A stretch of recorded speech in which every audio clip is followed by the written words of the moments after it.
Shabbat Shalom, on va parler de Pessah. Ça va arriver Pessah. Et aujourd'hui, ce Shabbat, on va appeler ça Shabbat Agadol. Alors, il y avait une petite, on va commencer avec une petite blague. Il y avait une fois une personne, il a voulu monter à la Torah, une nouvelle personne. Et le rabbin, il demande, monsieur, comment vous appelez? Il dit, je m'appelle Sarah Ben Moshe. Il dit, c'est pas possible. Monsieur, Sarah, c'est un nom de femme. Il fait, oui. Qu'est-ce qui s'est passé? J'ai eu des problèmes dans le business. J'ai tout fait passer mon business sur le nom de ma femme. Depuis aujourd'hui, je m'appelle Sarah maintenant. Pour les huissiers, j'ai tout passé au nom de ma femme. Ce Shabbat, on va appeler ça Shabbat Agadol. C'est appelé dans la paracha, c'est le grand Shabbat qui s'est passé avant qu'il sortait Pessah. Il y a à peu près 10 explications pourquoi on l'appelle Shabbat Agadol. Il faut savoir une chose, qu'avant que l'âme Israël sorte d'Égypte, Dieu leur demande de faire 2 mitzvot. On sait qu'en Égypte, les Juifs ils étaient vraiment dans la Touma, la plus grande Touma qu'il peut avoir. Ils étaient comme les 49 niveaux de Touma. Comme on sait que Bézachim va commencer bientôt de compter le Sfirat Omer. Et on sait que dans le Sfirat Omer, on va compter, la Torah te dit, vous allez compter 7 semaines, vous allez compter le Omer. Et il y a un passage qui dit après ça, Chamishim Yom Tisperu. 50 jours, vous allez compter. Et ne sache demain en vérité, 7 semaines, ça fait combien? 49. 50 jours, 50 jours. On compte 49 ou on va compter 50 jours. Il faut savoir qu'en vérité, il y a beaucoup de raisons pourquoi les Juifs ont fait le Sfirat Omer. Une des raisons, c'est que les Juifs, quand ils ont entendu qu'on va recevoir la Torah dans 49 jours, ils ont compté chaque jour. C'est comme un enfant, tu dis voilà, donc dans 3 heures, on va aller au restaurant, acheter nouveau restaurant. Chaque quart d'heure, papa, combien de temps il reste? Non mais tu vois mon fils, je te dis, papa, c'est trop long, trop long. Ils ont dit la même chose. Les Bnei Israël, quand ils ont entendu ça, ils étaient vraiment affamés, ils voulaient. Mais il y a aussi une autre raison aussi. On sait que les Bnei Israël, ils étaient dans le niveau le plus bas de la Touma. Même Tétchari Touma. C'est un niveau qui était vraiment très très très bas. Et même pas plus bas que ça.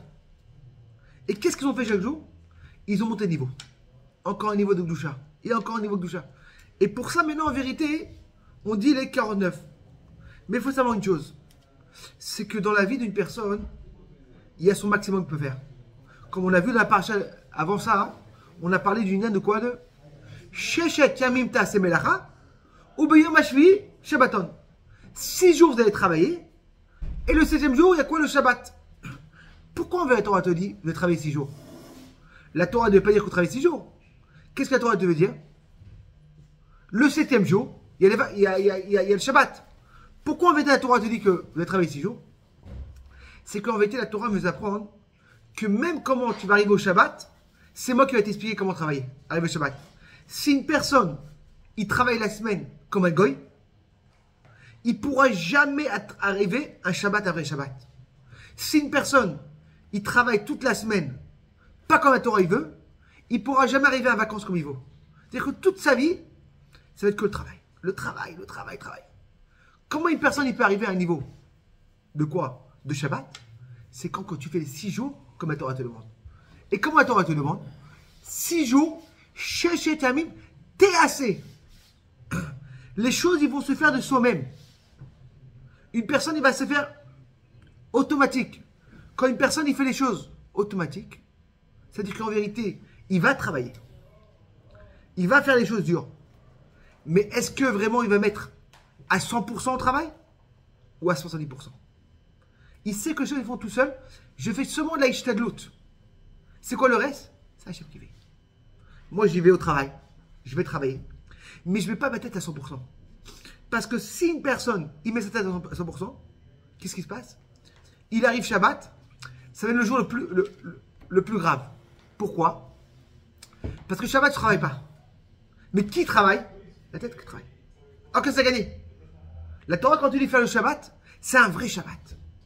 Et là, tu n'as pas un vrai Shabbat. Parce que tu arrives Shabbat, tu travailles plus. Une personne, il va en vacances avec les enfants. À l'époque, tu allais en vacances, tu fermes ton ordinateur, c'est fini. Aujourd'hui, Non. Comment ça marche? T'as ton portable, t'as ton email, t'as ton Facebook, t'as tout. Une personne peut continuer à travailler et pas en vacances. Je me rappelle, il y a à peu près 20 ans, maintenant je pense après 15 ans, j'avais rencontré une personne qui avait été les nouveaux BlackBerry, c'était à l'époque. C'était les seuls téléphones qui avaient les emails et tout. Et je l'ai vu comme ça, j'étais à Yerushalayim. Et c'était au mois d'août. Ah, je dis, Blainara, là, franchement, tu l'as kiffé, hein, c'est tranquille et tout. T'as Internet. Il me dit, écoute, moi, je souffre. Je vois tous mes amis qui n'ont pas le BlackBerry, parce que c'était cher le BlackBerry. Ils vont en vacances, mais c'est fini. Il y a avec la femme, les enfants. Tu es là avec les enfants. Moi, qu'est-ce qui se passe? Je vais en vacances.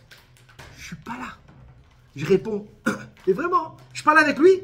Ah, mais excuse-moi, hein, j'ai reçu un email. C'est-à-dire qu'en vérité, une personne, il peut aller quoi?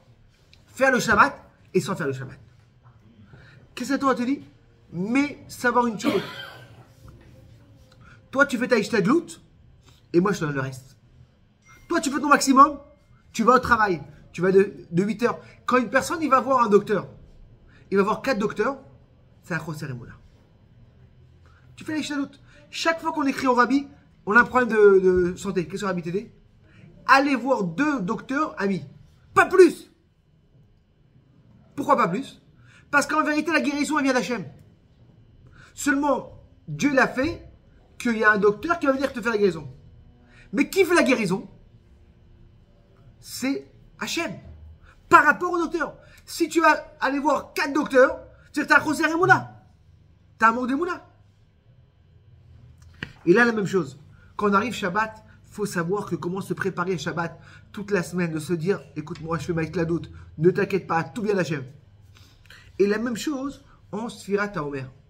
On sait qu'en vérité, le but d'arriver à Sfirat HaOmer, c'est le niveau de Bina. C'est le niveau de Hamishim. C'est le plus grand niveau qu'une personne peut arriver. Mais c'est quoi le problème? C'est que la Torah te dit, il y a des choses en spiritualité, tu ne peux pas arriver toi-même. Combien tu vas monter? C'est trop. Jusqu'à où une personne il peut monter? Jusqu'au niveau 49. C'est le maximum qu'il peut monter. Après 49, je ne peux pas arriver. Mais la Torah te dit comme ça. 7 semaines, vous allez compter. Et après, elle te dit, Hamishim Yom.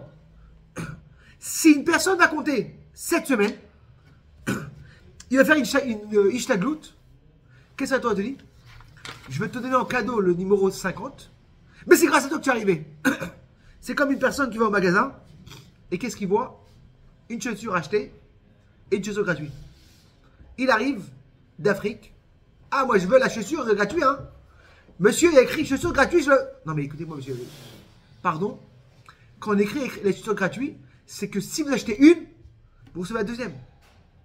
Tu ne peux pas recevoir la deuxième sur la première. On te dit la même chose. Si une personne ne se prépare comme il faut, il va compter pendant 7 semaines, il va se travailler soi-même, Dieu donne le reste. Si une personne il va au travail, il fait la ishtadlout, Dieu donne le reste.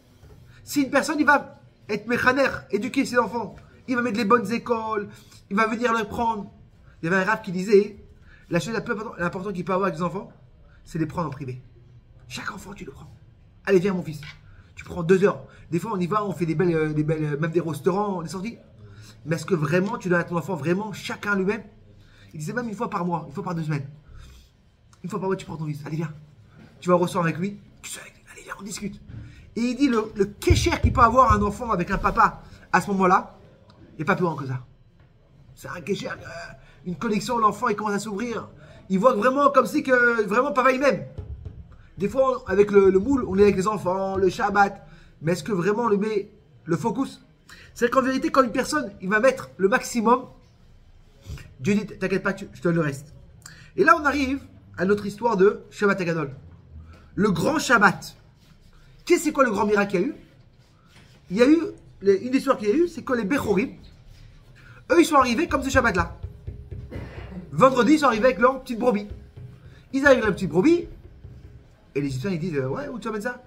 Ils leur mettent chacun devant le lit. Devant le lit, tu t'imagines une brebis dans le lit, en général tu ne fais jamais rentrer une brebis dans le lit. Mais non, quand tu sais une brebis à la maison, ça fait du bruit, hein. Les voisins égyptiens, ils disent pas possible. Mais ils sont fous, alors qu'est-ce qu'ils font? Et le bruit, et le soir. Ouh, c'est pas possible. Ah, ils vont toquer, voir leurs voisins. Mais qu'est-ce qui se passe? Et là, qu'est-ce que je te dis? Vous inquiétez pas. Maintenant, dans 4 jours, on fera la shrita et on va sortir de quoi d'Égypte. Et il y aura aussi la Makat Bechorot. Qu'est-ce qu'ils ont fait les Bechorot? Ils sont partis, ils sont rentrés avec les Bechorot eux-mêmes. Contre les Égyptiens, ils ont fait la guerre. C'est-à-dire qu'il y a eu la guerre contre les Égyptiens avec les Égyptiens. Et une des choses qu'il y a eu là-bas aussi, c'était là, ils ont dû faire le... Ça, c'était le Yud. Ils ont emmené un petit bruit. Un petit peu avant qu'ils sortent d'Égypte. Et après, comme on raconte, Paro il est arrivé, il a dit hey, je peux plus. Pourquoi? Parce qu'on sait que Paro c'était aussi un Bechor. C'est que jusqu'à que ça n'arrivait pas à lui, il était tranquille. Parce que quand il y avait le dame, il y avait tous les trucs, il arrivait à esquiver. Un Bechor. C'était le miracle. Hachem, il a fait le miracle. Il a voulu que le montrer, c'est que quand c'est arrivé chez lui, en Bechorot, il a eu quand d'aller peur. C'est comme les gens qui étaient les méchants. Hein. Tant qu'il y a tout autour de lui, ça va. Dès que ça arrive à lui, ah là, je peux plus. Et là, en vérité, il y a eu 2 mitzvot là-bas. La première mitzvah, c'était quoi qu'ils ont demandé? La Brit Mila. Et deuxième mitzvah, c'était faire le Shrita. Pourquoi Dieu a choisi ces 2 mitzvot? Parce qu'en vérité, c'est 2 mitzvot qui donnent 2 façons de choses. Brit Mila, c'est quoi? C'est la mitzvah Vasetov. De faire une action. Et l'autre mitzvah de quoi? De Shrita, c'est Sourmera, de séparer du mal. Même si les Juifs étaient très loin, on aurait pu dire écoute-moi, je vais attendre un petit peu. Pourquoi s'angoisser? Non. Avant qu'ils sortent d'Égypte, Dieu demande de faire 2 mitzvot. Première chose, Vasetov, une petite massée. Pour ça, des fois, on rencontre des gens. Hein, est-ce que tu mets les tefilines? Ah non, je ne suis pas du tout religieux, mais si tu aurais su qu'est-ce que j'ai mangé maintenant, tu vas pas proposer. Écoute-moi, je ne sais pas qu'est-ce que ça a mangé. Moi, viens mettre tes filles, mon frère. Et une personne qui arrive à côté de toi, un mec, des fois, des gens même religieux, tu viens te voir et dit je ne savais pas comprendre. Tu vois qu'il n'est pas du tout religieux. Qu'est-ce que ça va faire de faire une petite mitzvah? Tu sais quoi? En Égypte, ils étaient dans le niveau de même tête chère et toi. Le niveau le plus grave. Qu'est-ce que ça leur a fait de mettre 2 mitzvot? Attends un petit peu. Sors-les d'Égypte, de la Touma, et là-bas faire les mitzvot. On commence d'abord avec 2 petits mitzvot. Une mitzvah de quoi? De séparer du mal. Chaque petite chose, ça commence avec un commencement. Alors en vérité, on voit que chaque commencement, et ces 2 mitzvot, ils ont demandé. Mais non, pourquoi on l'appelle Shabbat Hagadol? Tu sais combien de miracles il y a eu dans la Israël? Et là en vérité, on apprend ici un chidouche qui est incroyable, mes amis. C'est vrai qu'il y avait beaucoup de miracles. Mais qui a commencé le miracle? C'était cette histoire-là. En général, c'est quoi les plus grandes choses dans la vie? C'est le premier qui a fait ça. Le premier qui a inventé Facebook, l'application Facebook, c'était une innovation. Vous savez combien d'applications il y a aujourd'hui maintenant de Facebook? En Amérique, en Chine. Pourquoi Facebook c'est plus fort? Parce que c'était le premier. Là, on te dit, on va de Chidouche ici. C'est vrai qu'il y avait beaucoup de miracles. Il y avait beaucoup de miracles. Mais on n'appellera jamais Shabbat Hagadol. Le Shabbat Hagadol, c'est quoi? C'est le commencement de la Hatzala du Ham Israël. Et quand il y a eu le commencement de la Hatzala, d'Afka ce Shabbat-là. Comme on connaît, il y avait l'histoire avec le Rav Kounin. Rav Kounin était quoi? Un des premiers Chabad en Amérique, en Californie. Et quand il est arrivé son Bet Chabad, il est arrivé voir le Rabbi. Il lui a dit voilà, j'ai ouvert un nouveau centre. Et je veux que les gens se sentent à la maison. Je vais appeler ça Bet Chabad. C'est quoi Bet Chabad? La maison du Chabad. Et le Rabbi, il était tellement content d'entendre le mot Chabad. Parce qu'il a dit, c'est quoi une maison? Tu te sens bien là-bas. Tu arrives à la maison, tu es content, j'ai trop content. Et en vérité, jusqu'à maintenant, tous les Bet Chabad, comment ils s'appellent? Bet Chabad. C'était le premier. C'est qu'en vérité, c'est quoi le Shabbat Hagadol? C'est vrai qu'il y avait beaucoup de miracles après. Mais qui a commencé? C'était qui en vérité le premier? C'est comme on dit tous les matins, hein, le miracle avec quoi? La quête d'Israël. Vous savez combien de gens ils ont donné leur vie pour Hachem? Les sept enfants de Hana. Et Rabbi Akiva. La Gemara elle est remplie. Pourquoi toujours on rappelle l'histoire d'Abraham? Parce qu'Abraham c'est le premier qui est venu pour de Hachem. Le premier, il a toujours sa part en vérité spéciale. Que Bezrat Hachem, on va savoir, première chose, le Inyan qu'en vérité nous on fait seulement l'Eishtaglut. Là, maximum, on va rentrer en Shabbat Agadol. Comme on a expliqué que c'est pourquoi on appelle Shabbat Agadol. Parce qu'en vérité, c'est le premier. La première chose qu'on a eue, le premier miracle. Et que Bezrat Hachem, comme en Égypte, on était avant la Géoula, on espère qu'on va sortir aussi Bekarom Mamash, à la Géoula Bekarom Mamash. Shabbat Shalom et Psorot Torah.